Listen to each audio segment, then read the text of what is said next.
بسم اللہ الرحمن الرحیم وَلَقَدْ مَكَّنَّاكُمْ ترغیب اور بیان ہے نعمتوں کا، اور البتہ تحقیق ٹھکانہ دیا ہم نے تم کو فی الارض زمین میں، نعمت اول سکنا ٹھکانہ دینا، فی الارض انسان زمین میں بمنزل مہمان کی ہے۔ جس طرح ایک مہمان ہوتا ہے اس کا پڑاؤ عارضی ہے، اسی طرح انسان کا زمین پر رہنا بمنزل مہمان کے۔ وَجَعَلْنَا لَكُمْ دوم، اور کیا واسطے تمہارے فیہا اس زمین میں معایشہ روزیاں، اسباب معیشت، گزران زندگی، قلیلا ما تشکرون، بہت کم ہے جو تم شکر کرتے ہو۔ اللہ نے تمہیں زمین میں سکنا دیا، اور اللہ نے زمین کے اندر تمہاری معیشت رکھ دی، روزیاں رکھی۔ یہ دو نعمتیں سکنا اور نعمت تربیت، مربی بھی اللہ ہے۔ قلیلا ما تشکرون، مگر بئی ہما ان نعمتوں کا تقاضا تھا کہ تم اللہ کا شکر کرتے، لیکن تم بہت کم شکر کرتے ہو۔ شکر کا معنی نعمت کی نسبت منعم کی طرف کی جائے، جو نعمت کرنے والا ہے، اور نعمت کی نسبت غیر منعم کی طرف کرنا یہ کفر بھی ہے اور شرک بھی ہے۔ وَلَقَدْ خَلَقْنَاكُمْ، نعمت سوم بیان ایجاد، وَلَقَدْ خَلَقْنَاكُمْ البتہ تحقیق پیدا کیا ہم نے تم کو، المراد منہ البشر، اس سے مراد تمام نوع بشر ہے۔ ثم صورناکم، پھر ہم نے صورتیں دی تم کو۔ یہ ثم تراخی فی الزمان کے لیے نہیں، تاکید ذکری۔ پھر یہ بات بھی ہوئی کہ ہم نے صورتیں دی تم کو۔ ثم قلنا، نعمت چہارم بیان اکرام، اللہ نے سکنا دیا، ایک تربیت اور روزی کا سامان زمین میں رکھا، دو تمہیں وجود دیا، تین تمہیں اچھی صورتیں دی، اور ثم قلنا للملائکہ، پھر یہ بات بھی ہوئی کہ ہم نے فرشتوں کو کہا اسجدوا لآدم، سجدہ کرو آدم کا۔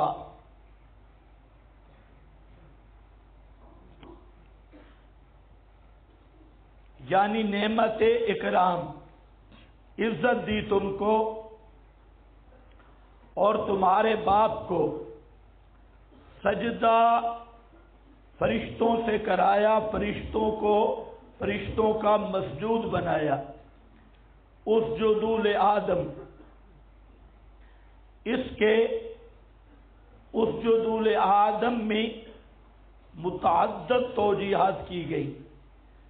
ایک معنی اسجدوا لآدم اسجدوا الی آدم، آدم کی طرف سجدہ کرو، یعنی آدم بے منزلہ قبلہ کے سجدہ اللہ کا، ایک توجیہ۔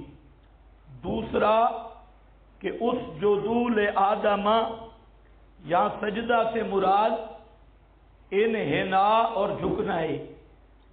آدم کو سجدہ تھا لیکن وہ سجدہ انحنا اور جھکنے کی صورت میں تھا۔ وضع الجبہۃ علی الارض، زمین پہ ماتھا ٹیکنا نہیں تھا، یہ توجیہ بھی کی گئی۔ لیکن اصل جو آیت کی توجیہ ہے، جو قرآن پاک کے ظاہر کے موافق ہے، وہ ہے سجدہ وضع الجبہۃ علی الارض کے قبیل سے تھا۔ فقعوا لہ ساجدین، یہ قعوا لہ بتا رہا ہے کہ سجدے میں گر جانا۔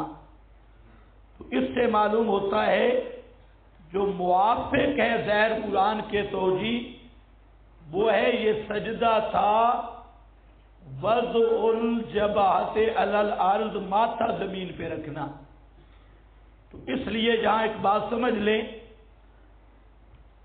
کہ پہلی شریعتوں میں سجدہ تعظیم کا جائز رہا۔ حضرت آدم، حضرت یوسف کے دور میں اسی طرح یہ سجدہ تعظیم تھا اور سجدہ عبادت نہیں تھا۔ سجدہ عبادت شرک ہے اور شرک قبیل عین ہی ہے۔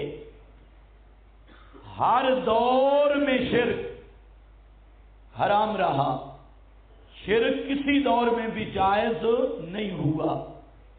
تو فرق کیا ہوگا؟ مل فرق بین التعظیم والعبادہ، عبادت اور تعظیم میں فرق ہوگا عقیدے کا۔ الوہیت کی صفات مان کر ما فوق الاسباب جاننا، سننا، تصرف کرنا، اس کے ساتھ سجدہ عبادت ہے، اور الوہیت کے عقیدہ سے خالی ہو کر سجدہ وہ سجدہ تعظیم ہے۔ تو یہ سجدہ تعظیمی تھا، لیکن ہماری شریعت میں سجدہ تعظیم کا بھی غیر اللہ کے لیے حرام قرار دیا گیا۔ اس کی وجہ یہ ہے کہ ہماری شریعت آخری شریعت ہے، ہمارے نبی خاتم الانبیاء ہے، ہماری کتاب خاتم الکتب ہے، اس کے بعد آسمانی ہدایت کے آنے کا راستہ منقطع ہے۔ تو جس طرح توحید کی اللہ نے حفاظت کی، اسی طرح جس طرح توحید کو ثابت کیا، اسی طرح ہماری شریعت کا مسئلہ ہے حراست التوحید۔ کیا لفظ میں نے بولا؟ حراست التوحید، توحید کی حراست، یعنی ہر وہ سبب جس سے شرک سر اٹھا سکتا تھا، ان اسباب کو ختم کر دیا، ان سوراخوں کو بند کر دیا۔ اور اس کی اصل وجہ یہی ہے کہ حضرت محمد الرسول اللہ صلی اللہ علیہ وسلم کے بعد نیا نبی پیدا ہونے والا کوئی نہیں تھا، اس لیے آپ کی شریعت کا ایک مستقل باب ہے حراست توحید کا۔ تو یہ بھی اسی میں ایک فرض ہے کہ سجدہ تعظیمی جو پہلی شریعتوں میں جائز رہا، تو یہ ذریعہ بن سکتا تھا شرک کا، تو اللہ تعالیٰ نے سجدہ تعظیمی کو غیر اللہ کے لیے مطلقاً حرام قرار دیا۔ اب یہ ایک بات چلتی ہے علمی اور تحقیقی۔ بریلویوں میں جو پیروں کا طبقہ ہے وہ غیر اللہ کے لیے سجدہ تعظیمی کا قائل ہے. پیر میاں علی شاہ بھی اس کے قائل معلوم ہوتے ہیں. انہوں نے لکھا کہ اگر مرشد میں اللہ نظر آئے تو مرشد کو سجدہ کرنا جائز ہے. تو یہ تعویلات. جبکہ بریلوی طبقہ کے اعلی حضرت احمد رضا خان وہ سجدہ تعظیمی غیر اللہ کی حرمت کے قائل ہیں، اور انہوں نے رسالہ لکھا الزبدۃ الزکیہ فی حرمت سجدۃ التحیہ کہ سجدہ تحیہ اور سجدہ تعظیم کا مخلوق کے لیے حرام ہے.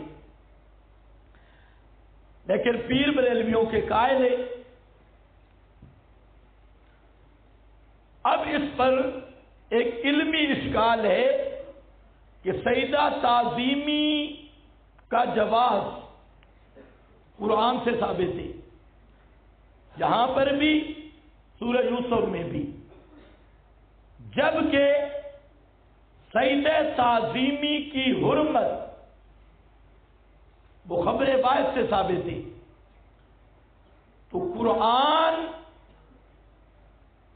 کا نسخ وہ خبر واحد سے کیسے ہوگا جب قرآن میں سجدہ غیر اللہ کے لیے ثابت ہے؟ بھائی میری بات بھی سمجھ رہے ہو؟ شابش بولتے آئے کرو تاکہ مسئلہ چلتا ہے. اب وقت بہت تھوڑا ہے، تمہیدیں ختم، ہر چیز ختم، اب آگے دوڑو. تو سجدہ تعظیم کیا عرض کر رہا تھا؟ جواز قرآن سے ثابت ہے، اور حرمت کس سے تم ثابت کر رہے ہو؟ خبر واحد سے. تو خبر واحد سے حرمت کیسے ثابت ہوگی؟ یہ ایک اشکال ہے. اس کے 3 جواب ہیں. پہلا جواب کہ سجدہ تعظیم غیر اللہ کے لیے اس کا جواز وہ ہے شرائع من قبل ناس سے. اس امت کے لیے جواز کہیں بھی ثابت نہیں. کس سے ثابت ہے؟ شرائع من قبل ناس سے. اور شرائع من قبل نا کا جو نسخ ہے وہ خبر واحد سے بالکل صحیح ہے. کہ ہم قرآن کو منسوخ نہیں کہہ رہے، بلکہ کس کو منسوخ قرار دے رہے ہیں؟ شرائع من قبل نا کو. کہ سجدہ تعظیمی کا مسئلہ کس کا ہے؟ شرائع من قبل نا، ہم سے پہلو والوں کی شریعت کا ہے. اور شرائع من قبل نا کے نسخ کے لیے قطعی دلیل کا ہونا کوئی ضروری نہیں. اس سے خبر واحد سے بھی نسخ ثابت ہو سکتا ہے. یہ پہلا جواب. نمبر 2،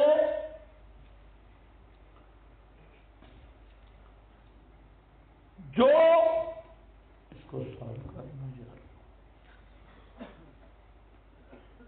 سجدہ تعظیمی کی حرمت صرف خبر واحد سے ثابت نہیں، بلکہ قرآن پاک کی آیت سے ثابت ہے. اور قرآن میں ہے ان المساجد للہ. المساجد کے 3 توجیے ہیں. ایک مساجد جائے سجدہ، سجدہ کی جگہ. دوسرا اعضائے سجدہ. اور تیسرا المساجد سجدہ کی جمع المنتہى الجموع. سارے سجدے، سجدے کی جگہ للہ، سجدے کے اعضاء للہ، اور سب کے سب سجدے للہ. وَأَنَّ الْمَسَاجِدَ لِلَّهِ یہ نص خود قرآن میں موجود ہے اور قرآن کی آیت سے ثابت ہے. احمد رضا نے بڑا زور لگایا، لیکن اس کو قرآن کا پتہ نہیں چلا کہ قرآن میں کیا ہے. تو یہ نص قطعی سے ثابت. اور تیسری بات بھی سن لو کہ یہ جو سجدہ تعظیمی کی حرمت کی احادیث ہے یہ مانن متواتر اور کم از کم مشہور ہے، اخبار احاد بھی نہیں، ان میں تواتر مانوی ہے اور شہرت ہے